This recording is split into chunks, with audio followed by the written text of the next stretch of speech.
it wasn't surprising after Josh Allen's rookie season to see the Buffalo Bills go into the offseason and be incredibly aggressive in spending their salary cap space in free agency. Initially, they were trying to go after Antonio Brown via trade. That didn't happen, so they spent their money in other places. Mitch Morse, the center from the Chiefs, Frank Gore, TJ Yeldon, they wanted to get some additional depth in that backfield because I think they knew eventually they were going to end up cutting Shady McCoy.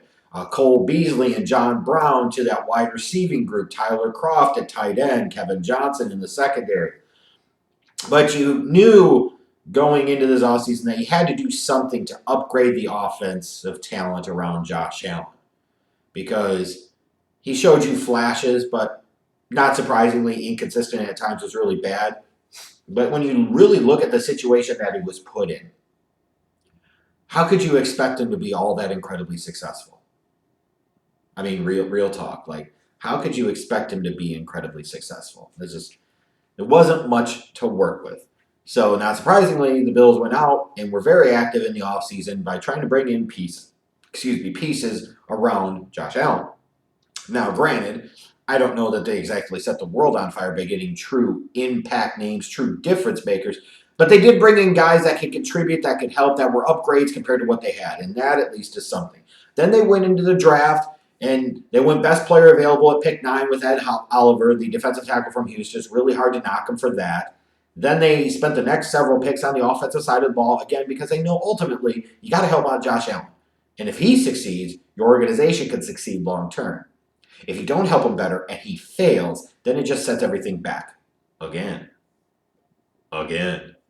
So they draft Cody Ford Jr., the offensive tackle from Oklahoma in round 2. Third round brings you Devin Singletary, the running back from Florida Atlantic. Dawson Knox, the underutilized tight end from Ole Miss. Now, I really liked what the Bills did in the draft. They got a potential impact difference maker on the interior of their defensive line. And then they went to work on that offensive side of the ball and got some guys that I feel like could be some core contributors long term for this team.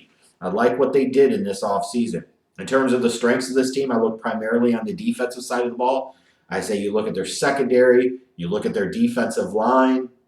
Those are pretty good units, and you would think Ed Oliver is certainly going to help that defensive line be even better alongside Star Lotulelei. When you look at the secondary, you have Tre'Davious White, you have Micah Hyde. You have some decent talent there, in my estimation, at least, for whatever that's worth.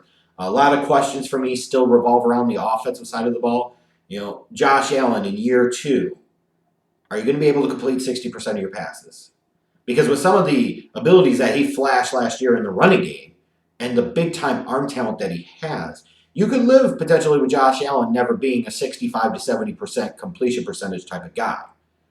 What you want is for him to at least be at 60%, where he can be a little more consistent hitting some of the short and intermediate throws while not taking away his ability to hit the big-time special throws. If he could do that, then the Bills are probably sniffing the playoffs this year.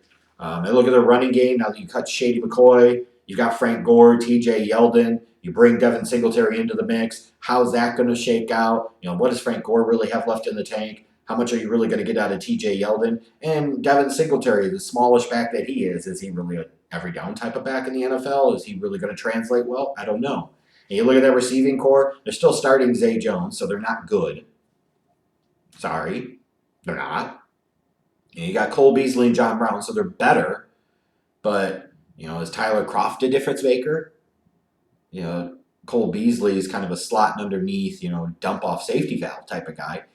Where's the big time impact player down the field? It could be John Brown, yes, but still some concerns there. I look at this team and I say early part of their schedule, they got a chance to get out and show what they could do. Their first 2 games are on the road against the Jets and then the Giants, so they get to really stay in that New York area for the first 2 weeks, so that's not that bad of a deal. Host Cincinnati week 3, host New England week 4.